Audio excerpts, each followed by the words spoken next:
The detection came without warning.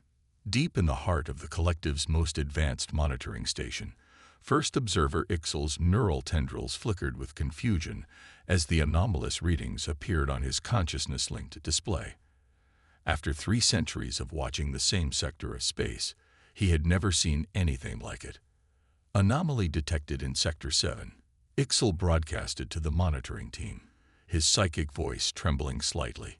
Energy signature. Unknown configuration. Second observer Ven, her crystalline form shifting colors with interest, joined his consciousness in the virtual space. Impossible. We have signatures from every known species in the galaxy. But the readings didn't lie. Something was out there, moving through the void with impossible grace. The object's energy emissions were barely detectable, like whispers in a storm. Its hull, if it could be called that, seemed to drink in the background radiation of space itself. Magnification increasing, Ixel announced, focusing the station's quantum sensors on the anomaly. The image resolved slowly, like a ghost taking form. The vessel was unlike anything in the collective's vast database. Its design defied conventional space architecture. Smooth curves blended with sharp angles in ways that shouldn't have been structurally possible. The hull seemed to shift and flow, adapting to the solar winds and gravitational eddies around it. By the first light, Ven whispered, "It's beautiful." The vessel's approach wasn't threatening. It maintained a steady course that kept it visible to the station's primary sensors. But there was something about its capabilities that sent chills through Ixel's neural network. The level of technology required to achieve such stealth while maintaining structural integrity in deep space was beyond anything the collective had achieved in its 10,000 years of unified development. Alert the High Council, Ixel decided. This requires immediate. The vessel vanished. Not gradually, not with any warning. One moment it was there, the next, nothing. The sensors showed empty space where moments before they had detected a craft of impossible design. Full spectrum scan, Ixel commanded, his neural tendrils writhing with anxiety. Find it. The monitoring team worked in perfect synchronization. Their consciousness merged with the station's systems. They searched every frequency, every dimension of space-time their technology could access. For 3 tense minutes, there was nothing. Then it reappeared. Closer now, much closer. Close enough for optical observation. The vessel hung in space like a predator waiting to strike, its hull now clearly visible in the light of the sector's twin stars. It was smaller than they had initially thought, perhaps a quarter of the size of a standard collective cruiser. But something about its proportions suggested that size was irrelevant to its capabilities. A signal came through on all frequencies simultaneously, perfectly translated into collective standard communication protocols. The implications of that alone, that the vessel's crew had deciphered their language and protocol so quickly, sent waves of disquiet through the monitoring team. "Greetings, Collective Monitoring Station," the message began. The voice was calm, assured, carrying undertones of both respect and quiet confidence. "This is Commander Sarah Chen of the Earth vessel Silent Thunder. We come seeking peaceful contact." Earth. The word meant nothing to Ixel, appeared nowhere in their vast databases. Yet here was a vessel from this unknown world, displaying technology that made the collective's most advanced ships look primitive by comparison. "Receiving vessel," Ixel responded, following first contact protocols while simultaneously alerting the High Council. "You have entered collective space without authorization. Please power down your systems and prepare for inspection."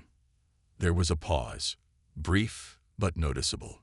When Commander Chen's voice returned, there was a hint of amusement in it. "With respect, First Observer, we will maintain our current operational status. We are transmitting our diplomatic credentials and a comprehensive first contact package. We look forward to productive discussions." The data packet that arrived was massive, yet somehow slipped through their firewalls, as if they didn't exist. It contained detailed information about Earth and its people, yet Ixel noticed that certain sections, particularly those regarding military capabilities and advanced technology, were conspicuously absent. As Ixel processed the information, his neural tendrils went rigid with shock. According to the data, these humans had evolved on a planet that should have made life impossible. Gravity nearly twice the collective standard, extreme temperature variations, atmospheric pressure that would crush most species, regular exposure to radiation from their star. High Council approaching, Ven announced. Estimated arrival, 30 minutes. Ixel studied the silent thunder, floating serenely in space. Everything about the vessel suggested power held in check, capability restrained by choice rather than limitation. These humans had mastered their harsh world and reached for the stars, developing in centuries what had taken the collective millennia to achieve. Acknowledged Earth vessel Silent Thunder, Ixel transmitted. Please maintain your position. The High Council wishes to welcome you personally.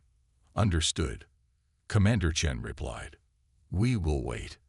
As the minutes ticked by, Ixel couldn't shake the feeling that the galaxy was about to change forever.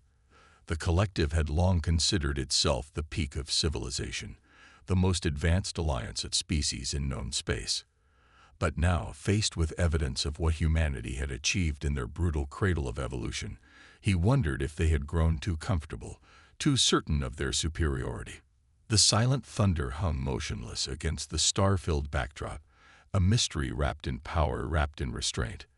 And somewhere within that impossible vessel, Commander Sarah Chen waited patiently to show the collective just how much they had yet to learn about the universe and about themselves. Commander Sarah Chen stood at the observation window of the silent thunder, watching as the collective's diplomatic vessel approached. Its crystalline structure caught the light of the twin stars, creating rainbow cascades across its surface. Beautiful, but also telling. The ship's transparent design revealed much about the collective's psychology. They valued openness, transparency, believed in showing their true nature. The humans had chosen a different approach. The silent thunder's adaptive hull shifted subtly, constantly adjusting its properties to maintain optimal stealth and defense. Not out of deception, but necessity. Humanity had learned hard lessons about survival. Analysis complete, Commander, reported Dr. Maya Patel, the ship's cynoanthropologist. Her dark eyes sparkled with excitement as she studied the incoming data. The collective is fascinating. 15 different species, each evolved on worlds we consider paradise. Minimal gravity, stable climates, low radiation. They've never faced the kinds of challenges that shaped humanity. Chen nodded, processing the implications. That explains their reaction to our environmental data. How's our first contact package being received? They're struggling with it, Maya admitted. The concept of a species evolving on Earth, what they call a death world, challenges their fundamental understanding of life. The High Council has been in emergency session since our arrival. The ship's AI, Araya, manifested as a subtle blue glow in Chen's peripheral vision. Commander, the collective's diplomatic delegation is requesting permission to dock. Their vessel shows no weapon signatures, but I'm detecting sophisticated scanning equipment. Let them look, Chen decided. Maintain standard privacy screens around critical systems, but otherwise, let them see what they need to feel secure. Authorization granted for docking. The diplomatic vessel's approach was perfect, textbook. Too perfect, Chen thought. Their movements showed advanced technology, but limited practical experience, like dancers who had practiced in a studio but never performed on stage. The docking procedure completed with a soft chime. Chen straightened her midnight blue uniform, its smart fabric automatically adjusting for optimal presentation. Araya, maintain full defensive readiness, but keep it subtle. Maya, you're with me. Let's go meet our neighbors. The airlock cycled, and Chen got her first direct look at the collective's representatives. 3 different species stood before her, each beautiful in their alien way.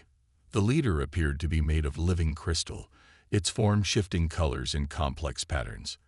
Flanking it were a being of pure energy contained within a translucent field, and a towering figure with iridescent scales and multiple limbs. "Welcome aboard the Silent Thunder," Chen said warmly. "I am Commander Sarah Chen, and this is Dr. Maya Patel, our xenoanthropology specialist." The crystalline being stepped forward, its voice resonating like wind through chimes. "I am High Counselor Zix. With me are Energy Specialist Ren and Security Coordinator Vask. It hesitated, colors swirling uncertainly. "We must admit to some confusion about your species." "That's perfectly natural." Maya stepped in smoothly. "We understand that our evolutionary history is quite different from what you're familiar with." "Different?" Vask's scales rippled. "It should be impossible. The conditions you describe on Earth, the gravity alone should have prevented complex life from developing. Yet you not only survived but thrived. And your technological advancement, centuries to achieve what took us millennia." Chen smiled diplomatically. "Perhaps we could discuss this somewhere more comfortable. Our observation lounge offers an excellent view of your beautiful sector of space." As they walked through the Silent Thunder's corridors, Chen noticed their guests' reactions. They tried to hide it, but their awe at the ship's technology was evident. The adaptive walls, the gravity control that automatically adjusted to each species' preference, the subtle but unmistakable signs of advancement beyond their experience. In the observation lounge, the conversation quickly turned to the crucial question: "What are your intentions within collective space?" Zix asked directly, its crystalline form pulsing with concern. "We seek peaceful contact and mutual exchange," Chen replied. "Earth is interested in diplomatic relations, cultural exchange, and scientific cooperation. We believe both our peoples have much to learn from each other." "Your vessel." Ren's energy form flickered. "Its capabilities exceed anything in our records. Yet you approach openly, make no aggressive moves. Humanity learned long ago that having power doesn't mean you need to use it," Chen explained. "Our history taught us harsh lessons about the price of conflict. We developed our technology not to dominate, but to survive and explore." "Your restraint is unexpected," Vask admitted. "Our preliminary analysis suggested that a species evolved under such hostile conditions would be inherently aggressive." Maya leaned forward, her expression earnest. "That's a common misconception about evolutionary pressure. Harsh conditions don't necessarily breed aggression. They can also foster cooperation, innovation, and adaptability. Humanity survived not just through strength, but through our ability to work together and find creative solutions to problems." The discussion continued for hours, ranging from philosophy to technology, from culture to cosmic phenomena. Chen noticed a gradual shift in their guests' behavior, from guarded caution to genuine curiosity. The turning point came when she authorized a demonstration of the Silent Thunder's adaptive hull technology, showing how it could respond to various space phenomena.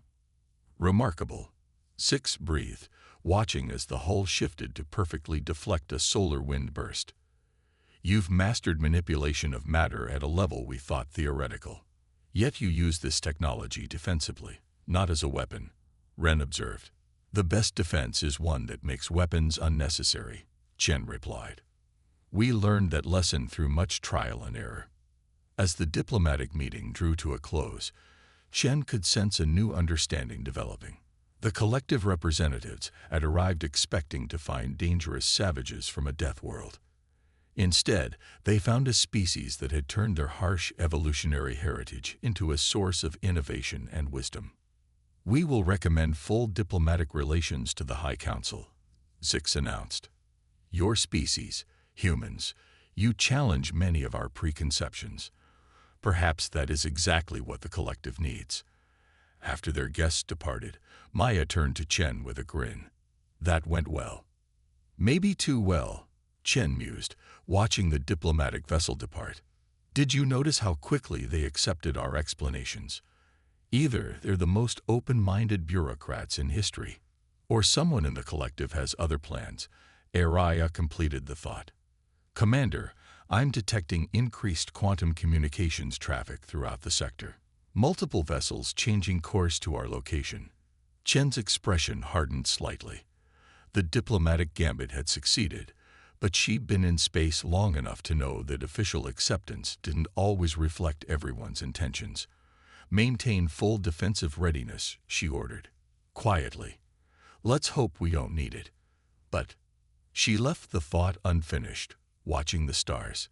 Humanity had come in peace, but they had come prepared. The next few hours would show whether the collective truly accepted their offered hand of friendship, or if they would learn firsthand why humans had survived their Deathworld crucible. The attack came 3 hours after the diplomatic delegation departed. Araya detected the approaching vessels first. 17 warships dropping out of quantum space in an attack formation that might have looked impressive in a simulation. "Multiple hostile vessels detected," Araya announced calmly. "Energy signatures indicate weapons charging. Their formation suggests the Crimson Claw faction, a militant separatist group within the collective." Commander Chen didn't even rise from her chair in the command center. "Threat assessment. Their technology is approximately 60 years behind our current capabilities," Araya reported. "They're attempting to establish a targeting lock, but our adaptive hull is confusing their sensors." The first transmission arrived, broadcast on all frequencies. A harsh, grating voice filled the command center. "Human vessel, you have been deemed a threat to collective security. Surrender now or be destroyed." Chen sighed, exchanging a glance with Maya. "Why is it always the militant factions that refuse to learn from history? Open a channel." "This is Commander Chen of the Silent Thunder. Your attack is unauthorized by the Collective Council and violates multiple diplomatic protocols. Stand down immediately." The response came in the form of energy beams, dozens of them, lancing through space toward the Silent Thunder from multiple angles. The attack was well coordinated, designed to overwhelm any conventional defense system.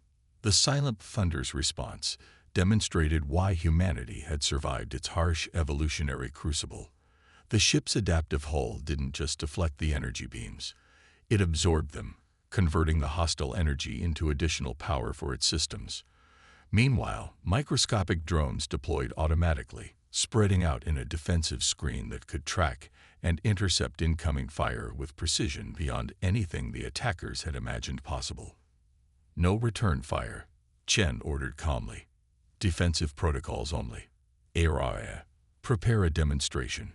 The AI's avatar smiled slightly. "Demonstration package ready, Commander. Shall we show them why challenging the Deathworld species isn't wise?" "Proceed." What happened next would be studied in collective military academies for generations. The Silent Thunder's defensive screen of microdrones suddenly expanded, moving faster than the attacker's sensors could track. Each drone carried a tiny quantum field generator, technology that the collective had theorized but never successfully developed. In perfect synchronization, the drones created a complex web of intersecting quantum fields. The effect was immediate and dramatic.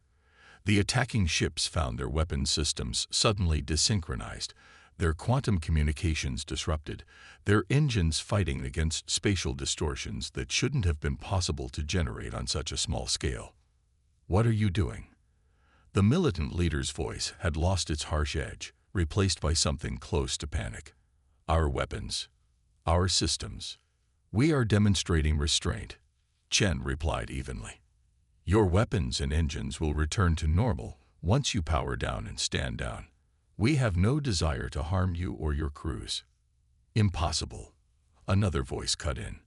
"No ship could have this level of defensive capability without." "Without what?" Maya asked, genuinely curious. "Without being aggressive. Without being conquerors. You're applying your own logic to a species that evolved under completely different circumstances." The Silent Thunder hung motionless in space, its defensive screen maintaining perfect control over the now helpless attacking fleet. Chen stood, straightening her uniform. "Let me be clear. Humanity developed our technology not to dominate, but to survive. Earth taught us that raw power means nothing without the wisdom to use it properly. We could have destroyed your vessels the moment you appeared. Instead, we chose to demonstrate why fighting us is unnecessary." "Commander," ARIA interrupted, detecting multiple quantum signatures. Collective council vessels approaching at maximum speed. Perfect timing. Chen smiled. Released the quantum fields, but maintained defensive readiness.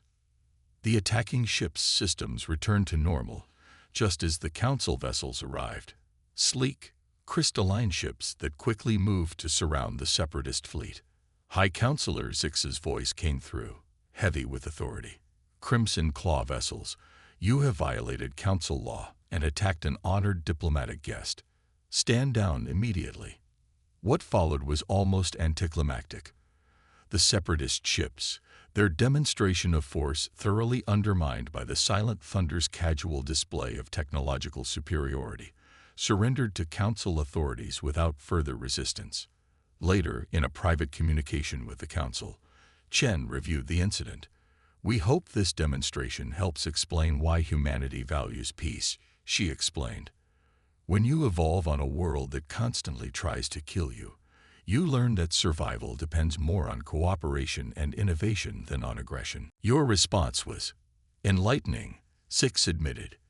You could have destroyed them easily, yet you chose to simply neutralize their ability to fight.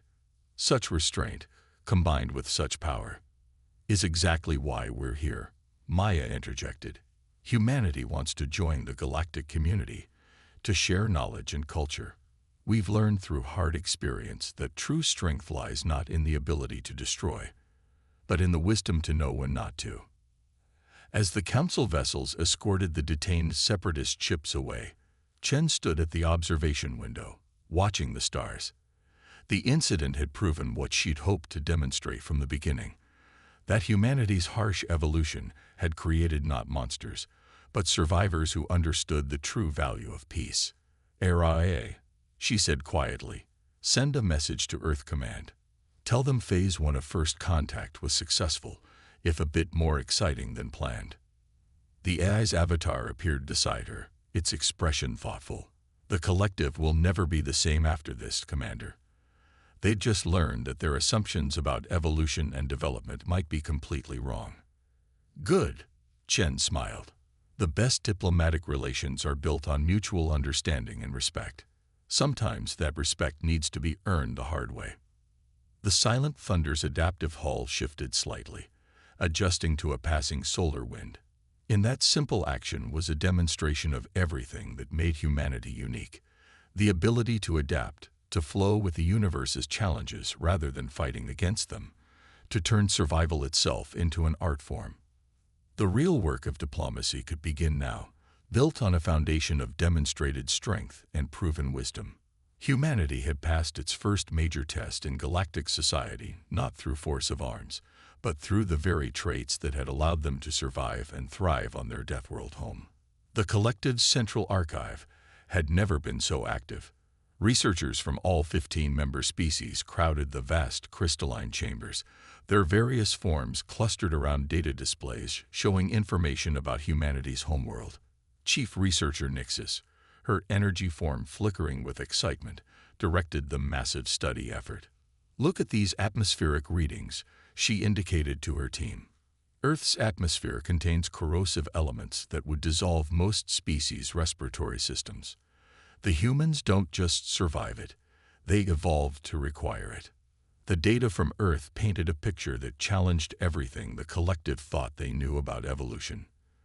Massive gravity shifts from multiple moons, extreme temperature variations that could freeze or boil living tissue, regular extinction-level events that had reshaped the planet's biosphere multiple times. Their technological development timeline is even more fascinating, contributed Research Associate Kelvin, his crystalline form refracting light as he processed the data. From discovering powered flight to achieving faster-than-light travel in less than 3 centuries, the collective took nearly 2,000 years to make the same journey.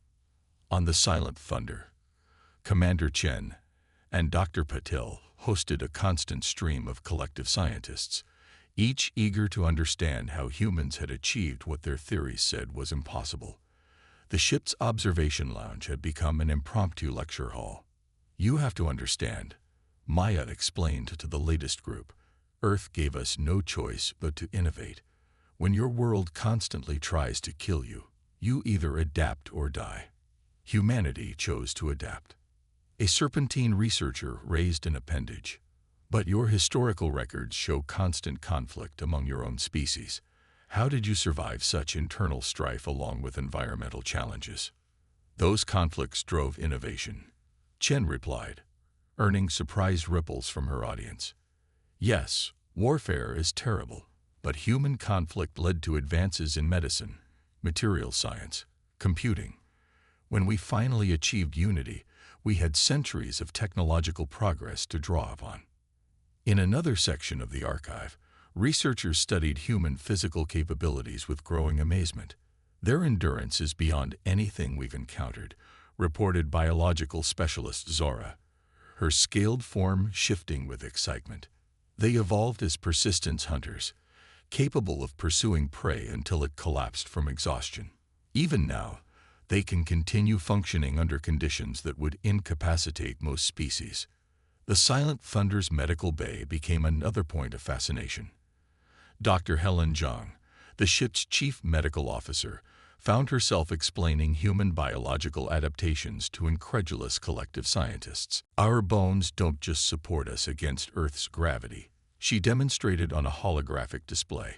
They actively remodel themselves based on stress patterns. Our immune system doesn't just fight disease, it remembers and adapts. Even our digestive system can process substances that would be lethal to most species. But it was humanity's psychological adaptations that truly captured the collective's attention. The concept of human resilience, the ability to face adversity, adapt to it, and grow stronger from the experience, seemed almost mythical to species that had evolved in relatively safe environments.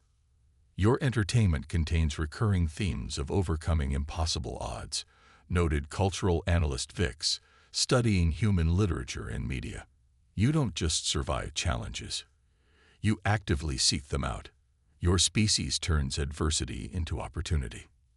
Ariya, monitoring these interactions, contributed her own unique perspective. Humans created artificial intelligence not to replace themselves, but to enhance their natural capabilities. They approached technology as a partnership, not a crutch. In the council chambers, High Counselor Zix reviewed the growing mountain of research data. The Silent Thunder incident had proven human technological superiority, but these studies revealed something far more significant. Humans hadn't just survived their harsh evolution, they had turned every challenge into an advantage. Their adaptive hull technology, a technical advisor reported, it's based on principles we considered theoretically impossible. They didn't just overcome the limitations, they found a way to make those limitations work for them. The implications shook the foundations of collective science. Their careful, methodical approach to technological development had produced remarkable achievements. But humanity's trial-by-fire evolution had forced them to think differently, to see possibilities where the collective saw only obstacles. Back on the Silent Thunder, Shen received the preliminary analysis of the collective's response to humanity. They're afraid of us, she noted, reading the reports. Not because of our technology or capabilities, but because we represent something they've never had to face, a species that thrives on challenge. Maya nodded thoughtfully. Fear or fascination. It's a fine line. They're beginning to understand that Earth's harsh conditions didn't create monsters. They created innovators, problem solvers, survivors who learned to turn adversity into advantage.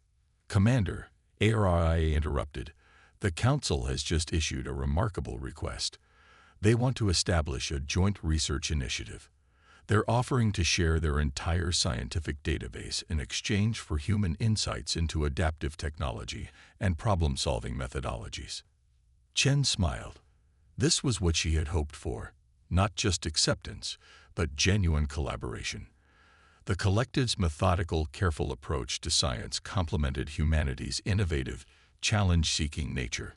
Together, they could achieve things neither civilization could manage alone. Send them our acceptance, she ordered. And add a personal note. Tell them we look forward to facing new challenges together.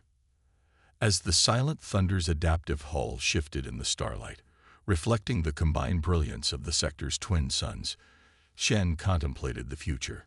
Humanity had emerged from their crucible of evolution, not just survived, but transformed. Now they could help guide the collective toward a similar transformation, not through force or fear, but through understanding and cooperation. The impossible, they were learning, was just another problem waiting to be solved. 1 month after first contact, the silent thunder floated in the heart of the collective's capital system. Its adaptive hull sparkled with an iridescent sheen, a deliberate display programmed for the historic occasion. Inside, Commander Chen adjusted her dress uniform, preparing for the most important diplomatic ceremony in human history. "The collective assembly is ready to begin," Commander Araya announced. "All 15 species are represented, along with the Earth delegation that arrived yesterday." Chen nodded, studying her reflection. "How are our guests adapting to the ship's environment?"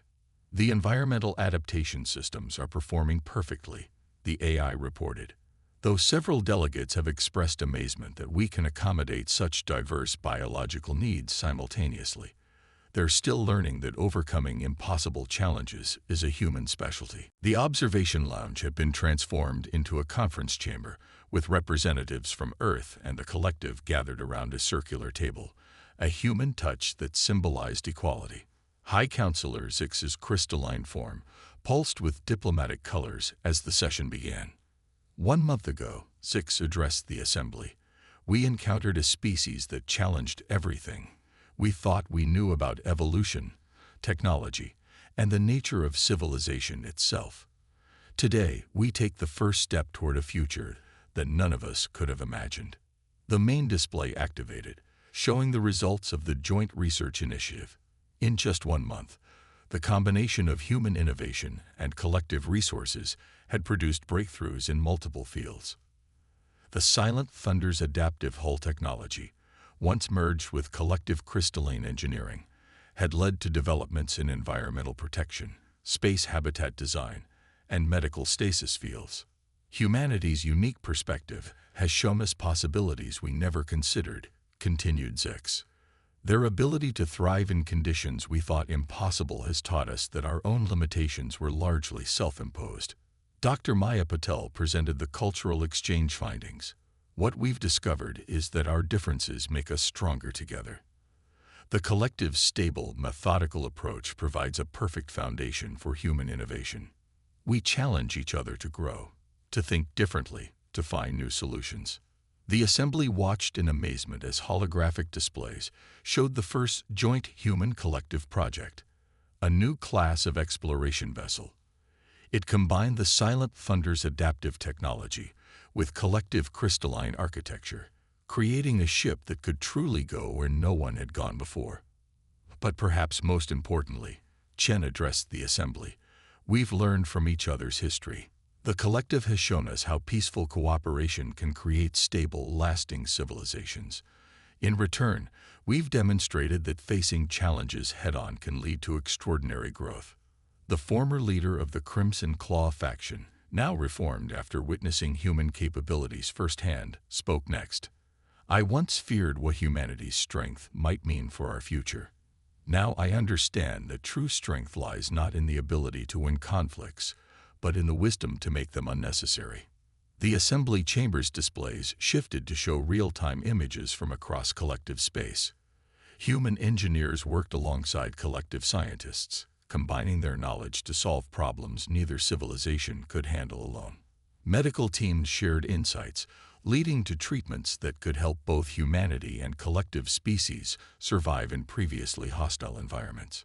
"The galaxy is changing," Maya observed, watching the images, not through conquest or competition, but through collaboration. "Every challenge we face together makes both our civilizations stronger." The formal treaty signing proceeded smoothly, but it was what happened afterward that truly symbolized the new era. As the delegates mingled, sharing stories and ideas, the barriers between species seemed to fade.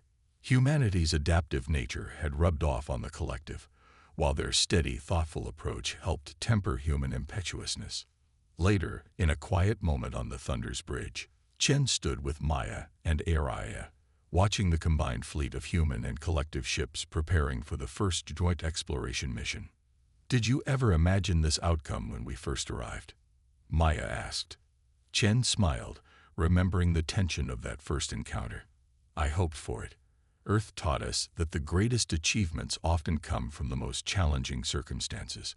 We just had to show the collective that what they saw as impossible was really an opportunity in disguise." The statistical probability of such a successful integration was relatively low, Araya noted. But then, humans have always had a habit of defying probability. The Silent Thunder's adaptive hull shimmed slightly, adjusting to a passing solar flare. The movement caught the attention of a group of collective scientists, who immediately began discussing possible applications of the technology for their own ships. This was how progress happened now, not through careful isolation or aggressive competition, but through shared curiosity and cooperative innovation. "We've started something remarkable here," Chen mused, watching a collective crystalline ship practicing the new adaptive maneuvers they'd learned from human engineers. Not just diplomatic relations or technological exchange, but a whole new way of approaching the galaxy's challenges. Maya nodded, her eyes on the stars. "Earth forged us in fire, taught us to adapt, to innovate, to survive. Now we can use those lessons to help others grow, to show them that limitations are often just opportunities waiting to be discovered."